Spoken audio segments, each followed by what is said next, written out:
புதிய வாசிப்பு புதிய சிந்தனை நிகழ்ச்சிக்கு உங்கள் அனைவரையும் அன்போடு வரவேற்கின்றேன். இந்த பகுதியில் டைம்ஸ் ஆஃப் இந்தியாவில் வந்திருக்கக்கூடிய ஒரு கட்டுரை எடுத்து தான் நம்ம பேச இருக்கிறோம். இந்த கட்டுரையினுடைய பேசுபொருள் என்பது மோடி அவர்களோட பொருளாதார செய்தியை புரிந்து கொள்ளுதல். இந்த பொருளாக தான் இந்த கட்டுரை எழுதப்பட்டிருக்கிறது. இது குறித்து உரையாடுவதற்காக மூத்த பத்திரிகையாளர் திரு ஆர்கே வந்திருக்கிறார். வாருங்கள் நேயர்களே. வணக்கம் திரு ஆர்கே. மோடியின் பொருளாதார செய்தியை புரிந்து கொள்ளுதல் என்ற பொருளில் எழுதப்பட்டிருக்கிறது. சமீபத்தில் ஹைதராபாத்தில் மோடி அவர்கள் உரையாற்றுகிற போது பேசியிருக்கிறது. தங்கம் வாங்குறதை குறைச்சிக்குங்க, ட்ராவல் பண்ணுறது கொஞ்சம் குறைச்சிக்குங்க, வெஹிக்கிள் யூஸ் பண்ணலாம், ஒர்க் ஃப்ரம் ஹோம் போங்க அப்படின்றது. எல்லாருக்கும் ஒரு சின்ன ஒரு உள்ளுக்குள்ள ஒரு கலக்கம் இருக்குது. என்ன ஆக போகுது, என்ன நடக்குது அப்படின்னு. இல்லை, இப்போ நல்ல வேளை நீங்கள் இந்த டாபிக் எடுத்து பேசுகிறீங்க. யாருமே பேசலைங்க. தமிழகத்தில் ஒரு ஊடகம் இதை பற்றி பேசவே கிடையாது. நாம் எல்லாருமே விஜய் மிதப்பில் இருக்கோம். அன்றாடும் விஜய், எல்லாத்துலேயும் விஜய், எங்கும் விஜய், இதுதான் நடந்து கொண்டு இருக்கிறது. என்டிடிவி போல் ஒரு இன்ஸ்டிடியூஷன் இன்றைக்கி காலங்காத்தாலிருந்து ஆரம்பித்து மத்தியானம் மட்டும் தமிழில் பேசுகின்ற பேச்சுக்கள் நம்மளுடைய தமிழக சட்டசபையில் மகிழ்ச்சியாக இருக்குது. அதை போடுறாங்க. அதில் நம்ம வீரராகவும் மஸ்தா உட்காந்து டிரான்ஸ்லேட் பண்ணிகிட்டு இருக்காங்க. இதுதான் இந்த நாடு மொத்தக்கும் விஜய் போட்டால் நல்ல டிஆர்பி வருதுன்னு சொல்லிட்டு எல்லோரும் இதுக்கு தான் போயிட்டுருக்காங்க. இதில் என்ன பிரச்சனைன்னு பார்த்தீங்கன்னா, முக்கியமாக இந்தியன் பொருளாதாரம் மட்டும் கிடையாது. கேபிட்டலிஸ்ட் பொருளாதாரம் பொதுவாக கன்சம்ஷன் பேஸ்டு பொருளாதாரம். நீங்கள் ஒரு பொருள் வாங்கவில்லை என்றால் அது மேனுஃபேக்சர் ஆக முடியாது. ஆமாம். அப்படி இருக்கின்ற நிலையில் நீங்கள் கோல்டு வாங்காதுன்னு சொன்னீங்கன்னா என்ன ஆயிருப்போது? நம்ம அது அந்த கோல்டு இண்டஸ்ட்ரி அப்படியே உட்காந்துரும்ல. இப்போ பிரதமர் சொல்கிறாருப்பா கோல்டு வாங்கலான்னு சொல்லிட்டு என்டையர் நேஷன் கோல்டு வாங்காமல் இருந்தால் என்ன ஆகும்? என்டையர் இண்டஸ்ட்ரி அப்படியே கொலாப்ஸ் ஆகும். அந்த இண்டஸ்ட்ரியில் எத்தனை பேர் வேலை பண்ணுறாங்க? அந்த கோல்டு, பிளாட்டினம் இது ரெண்டுமே அஃப்கோர்ஸ் லக்ஸரி குட்ஸ் தான், யாருக்குமே மாற்றுக்கிறதே இருக்க முடியாது. ஒன்று. ரெண்டாவது இவர் சொல்கிறாரு, நீங்கள் டெஸ்டினேஷன் வெட்டிங்ஸ் போகாதீங்க, வெளியூர் போகாதீங்கன்னு சொன்னால் அப்போது உங்களுடைய விமானங்களே என்ன ஆக போகுதுன்னு. இப்போ பல விஷயங்களில் நம்ம கம்ப்ளீட்டாக கன்சம்ஷன் பேஸ்டாக இருக்கிறதுனால இதை செய்யவில்லை என்றால் பயங்கரமான பாதிப்பு இன்னொரு இடத்துல வரப்போகுது. ஆனால் இதை ஏன் சொல்கிறாரு திரு ஆர்கே? இப்போ எல்லாருக்கும் இந்த செய்தியை கேட்டோன்னே ஒரு சின்ன கலக்கம், அச்சம் வந்த மாதிரி இருக்குது. ஏன் ஏதாவது ஒரு நெருக்கடியா, கிட்டத்தட்ட ஏதாவது ஒரு லாக்டவுன் மாதிரி ஏதாவது நடக்க போகுதா? ஒர்க் ஃப்ரம் ஹோம்லாம் சொல்கிறாங்க. ஆமாம், என்ன நடக்குதுன்னே ஒரு குழப்பம் இருக்குது. இது என்னென்னா, February 1st வீக்லேருந்து இவர்களுக்கு மோடிக்கும் அமித்ஷாவுக்கும் அட்மினிஸ்ட்ரேஷன் பார்க்குறதுக்கு டைம் இல்லாமல் போச்சு. இவர்கள் முழுக்க தேர்தல் பணிகளில் இருந்தாங்க.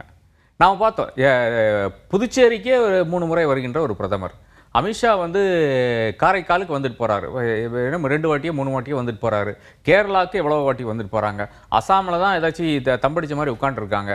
பெங்கால் எப்படியாச்சும் சூறையாட வேண்டும் என்னென்ன செஞ்சாங்கன்னு நாம் பார்த்து கொண்டு தான் இருந்தோம். இது முழுக்க கான்சன்ட்ரேஷன் இங்கே தான் இருந்தது. பொருளாதாரம் எல்லாமே விட்டுட்டாங்க.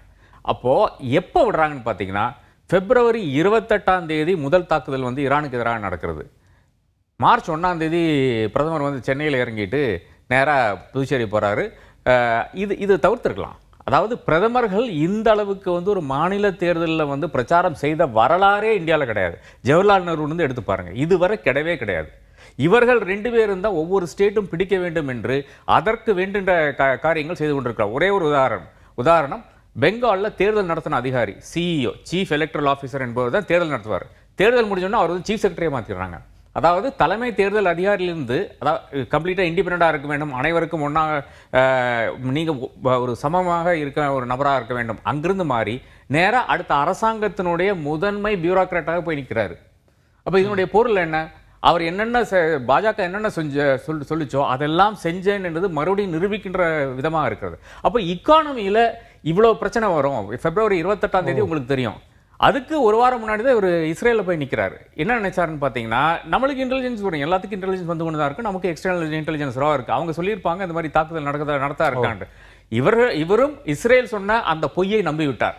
என்னன்னா, ஈரானை ஒரு வாரத்தில் அடிச்சு தூக்கி காலி பண்ணிடுவோம், அதுக்கப்புறம் நாங்கள் தான் ஈரானில் இருப்போம் அப்படின்ட்டு. அப்போ கரெக்டாக போயிட்டு பிரதமர் ஒரு தவறான விஷயத்தை செய்கிறார். இஸ்ரேலில் போய் நின்றுட்டு இஸ்ரேலில் அந்த பிரதமர் கூட நின்று ஃபோட்டோ, பெஞ்சமின் நேத்தன்யாஹு கூட ஃபோட்டோ, அது கம்ப்ளீட்டாக அவுட் ஆயிடுச்சு.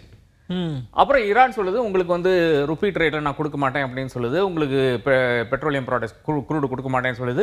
ரஷ்யா நம்ம கேட்ட போது ரஷ்யா என்ன சொல்லுது, நீங்கள் டாலர் எனக்கு கொடுங்க அப்படிங்கிறது. ஓகே, அதுவும் ரூபிள் ட்ரேடில் இருந்து அதையும் மாற்றி விட்டார்கள். அப்போ முழுக்க அமெரிக்கா என்ன சொல்லுதோ அதை கேட்டு நடக்கின்ற ஒரு அரசாங்கம். அது அப்படி ஒரு நேரேட்டிவ் கம்ப்ளீட்டாக செட், நேரேட்டிவ் மட்டும் கிடையாது, அப்படி நம்முடைய எக்கானமியே அங்கே வந்து கோர்த்துட்டோம். இப்போ பிரதமர் பேசுறத பார்த்தா ஒரு பெரிய பொருளாதார நெருக்கடியை நோக்கி நாடு நகர்ந்துகிட்டு இருக்கா. அது இல்லைன்னா அவர் எதுக்கு பேசுறாரு? அதாவது எல்லாமே நம்ம வந்து பர்செப்ஷன் மேனேஜ்மெண்ட்ல பண்ணிடலாம்னா நான் சொல்றேன் 100% இந்த மாதிரி ஒரு வார்த்தையே விட்டுருக்க மாட்டாரு. இப்போ பெரும் நெருக்கடியில் நாம் வந்து கொண்டிருக்கிறோம், அந்த இடத்துக்கு போய் கொண்டிருக்கிறோம். ஆனால் நாடு வந்து முழுக்க வந்து அது நம்பாத இடத்துல ஏதோ ஒரு போதையில் இருக்காங்க. ஏன்னா அவர் இருக்காருங்க, அவங்க பார்த்துக்குவாங்க. ஏன்னா மோதியை பற்றி என்ன சொன்னாலும் இப்போ மக்கள் ஏற்றுக்கொள்ள மாட்டார்கள் இல்லையா? மோதி டெஃப்லான் காட்டன்னு சொல்லுவோம். மோதியும் பினராயி விஜயனும் மு க ஸ்டாலின்லாம் அந்த கேட்டகரியில் இருந்த ஆளுகள் தான். அவர்களுக்கு எதிராக என்ன கருத்து சொன்னாலும் அது அவர்களை வந்து ஒட்டாது. இவர் இப்போ என்ன பண்றாருன்னு பார்த்தீங்கன்னா, இக்கானமி வளர்ந்துட்டு இருக்கு, என்னது விக்சித் பாரத்னு சொல்றாரு, புல்லட் ட்ரெயின் வந்து கொண்டிருக்கிறது. அதாவது நாடு எங்கேயோ போய் கொண்டிருக்கிறதாக தான் அஸ்வினி வைஷ்ணவ் ஆரம்பித்து இவரானாலும் சரி எல்லாரும் பேசிக்கொண்டார். நடுவில் பிரதமர் வந்து நின்று நீங்க வந்து இதை குறைச்சுங்க அதை குறைச்சுன்னு சொன்னா மக்கள் என்ன செய்வார்கள்? ஏதோ சொல்லிட்டு போறாருப்பா, விட்டுருப்பா. கற்றையாளர் சொல்றது திரு ஆர்கே, கிட்டத்தட்ட பிரதமரோட போக்குகள் பார்க்குறப்ப அவர் முதல்ல வந்து பேசுறாருன்னா கண்டிஷனிங் பண்ணுவார், களத்தை தயார் பண்ற மாதிரி. ஏதோ ஒன்றுக்கு தயார்படுத்துறாங்க அப்படின்னா விலைவாசி உயர போகுதா, என்ன நடக்க போகுதுன்ற ஒரு ஒரு ஒரு ஒரு கேள்வி வந்துருச்சுங்களேன். இல்லை நீங்க பாருங்களேன், சங்கீதாவிலேயே நம்மளுடைய என்னது தோசையுடைய அளவு குறையுது. அப்போ அது வந்து உங்களுடைய அந்த என்னது ராக்கெட் மாதிரி வைப்பாங்க கீ ரோஸ்ட், அதனுடைய அந்த ஷேப் வந்து இன்னும் கொஞ்சம் கம்மியாயிடுச்சு. இப்போ வேற வழி கிடையாது. ஏன்னு பார்த்தீங்கன்னா அவர்களுக்கு வந்து இப்போ மறுபடியும் 1000 ரூபாய் ஏற்றி ஏறத்தாழ வந்து உலகத்திலேயே ஒரு காலத்திலையும் இல்லாத அளவுக்கு வந்து இன்னைக்கு கேஸ் விலை வந்து உயர்த்தாச்சு. அடுத்ததாக டொமஸ்டிக் கேஸ் விலை வந்து உயர்ந்து கொண்டே அதான் அதுக்கே ஒரு ஸ்லாப் வைக்க போறாங்க. 10 லட்சம் வருமான வரி இருக்கிறவங்களுக்கு எல்லாம் மானியம் கட் பண்ற மாதிரி எல்லாம் பேச்சு செய்திகள் நிறைய விஷயங்கள். அந்த மானியம்ங்கிறது முழுக்க இப்போ போக போகுது. அந்த மானியத்தை வந்து நாங்கள் டிபிடியாக கொடுக்குறோம் அப்படின்னு சொல்லிட்டு ஒரு போங்கு வரப்போகுது படுத்துது. நாங்கள் வந்து உங்களை பேங்க்ல போடுறோம், நீங்கள் வந்து டைரெக்டாக வந்து காசு கொடுத்தே வாங்கிங்க அப்படின்னு சொல்ல போகிறாங்க. இந்த காசு வராது. அப்புறம் அதை தொடர்ந்து இருக்கின்ற விஷயம் வந்து பெட்ரோல் டீசல் பிரைஸ் ஹைக்கு. அதுதான், அதாவது பெட்ரோல் விலை வந்து இந்தியாவில் ஏற்கனவே ரொம்ப உயரத்தில் இருக்கிறது, அங்கிருந்து மறுபடியும் உயரப்போகிறது என்றுதான் செய்திகள் வந்து கொண்டிருக்கிறது. அப்போ அது வந்து விட்டால் கம்ப்ளீட் ரன்னவே இன்ஃப்ளேஷன் சொல்லுவாங்க இல்லையா? அதாவது இன்ஃப்ளேஷன் என்பது நம்ம நினைச்ச இடத்துல நிற்காத ஒரு இடத்துல நம்மளை கொண்டே நிறுத்தும். ஏற்கனவே வந்து ஏர்லைன்ஸ்னால தாங்க முடியாத ஒரு சுமை. ஏர் இந்தியா இப்போ சொல்லுகின்ற விஷயம் என்னுடைய உள்ளுக்குள்ள பல பிரச்சனைகள் இருக்கு. அதை தாண்டி சொல்லுகின்ற விஷயம் என்னவென்றால் எங்களால் இன்டர்நேஷனல் ஆபரேஷன் செய்ய முடியாத ஒரு தருணத்தில் வந்திருக்கோம். இந்த இடத்துல அதாவது ஏர்லைன்ஸ் மட்டும் ஒரே ஒரு செக்டர் எடுத்து பார்த்தீங்கன்னா இங்க நாம ஏன் வந்து நிக்கிறோம்னு பார்த்தீங்கன்னா வேற ஒன்றும் கிடையாது. என்னுடைய நண்பர்கள் மட்டும்தான் இந்த ஆபரேட் பண்ணணும்னு ஆரம்பித்த அந்த பிரச்சனை தான். ஜெட் ஏர்வேஸை காலி பண்ணாரு, நரேஷ் கோயல் வெளியூர் பார்த்தாரு, அவரை வந்து பிடிச்சி உள்ள அரெஸ்ட் பண்ணி வச்சாச்சு. அதன் பிறகு வந்து கோ ஏர் எவ்வளவோ அவர் வந்து பரிதாபப்பட்டு பார்த்தார்கள், அவர்களுக்கு வாய்ப்பே கொடுக்கவில்லை. தாராளமாக விஜய் மல்லையாவை வைத்து அந்த கிங்ஃபிஷர் ஏர்லைன்ஸ் தாராளமாக ரிவைவ் பண்ணியிருக்கலாம். இந்த ஏர்லைன் எல்லாம் முடுக்க வேண்டிய காரியம் என்னவென்றால் வேற ஒன்றும் கிடையாது, இந்த காங்கிரஸ் ஆட்சியில் இருந்த ஏர்லைன்ஸ் அவர்களுக்கு ஒத்தாசை செய்தார்கள் என்ற அந்த ஒரு கருத்தின் அடிப்படையில் வந்து எல்லாத்தையும் துவம்சம் பண்ணிடுறாங்க. இப்போ இது பலகாலமாக வைக்கிற விமர்சனமாக ஒன்று இருக்குது. இன்றைக்கி சர்வதேச போக்கு ஈரானுக்கும் அமெரிக்கா இஸ்ரேல் இந்த யுத்தம்ன்றது வந்து வேறொரு பெரிய நெருக்கடியாக மாறி நம்மளை அழுத்த ஆரம்பிச்சிருச்சா நம்ம நாட்டு? நிச்சயமாக. அதாவது ஏதோ ஒரு இன்டர்நேஷனல் இன்சிடென்ட் எங்காச்சும் நடந்தால் நமக்கு இவ்வளவு பெரிய பாதிப்பு வரக்கூடாது. இந்தியா எப்பவுமே அப்படி ஒரு இக்கானமி நோக்கி தான் போய் கொண்டிருந்தது. ஆனால் இந்த ஆர்எஸ்எஸ் காரர்களுக்கு போய் பிரைம் மினிஸ்டர் ஆஃபீஸ்லையும் ஃபைனான்ஸ் மினிஸ்ட்ரியில் உட்கார்ந்துருந்து என்ன ஆகுதுன்னு பார்த்தீங்கன்னா ஏறத்தாழ எல்லாமே அமெரிக்கா கூட ஜோடித்து விட்ட மாதிரி ஒரு போக்கு நாம் வந்து கடைபிடித்தோம். ஏன் ரஷ்யா கூட எவ்வளவோ ட்ரேட் நடத்தி கொண்டிருந்தோமே அந்த சமயத்தில் ஏதோ காலத்துலங்க சாப்பிட்றதுக்கு வழி இல்லாத காலத்தில் வந்து நம்ம வந்து ரஷ்யாவோட ட்ரேட் நடத்திட்டு இருந்தோம். அமெரிக்கா வந்து உங்கள் மேலே சாங்ஷன் போடுறேன்னு சொன்ன இடத்துல நீங்கள் போட்டு போங்க அப்படின்னு சொன்னோம்.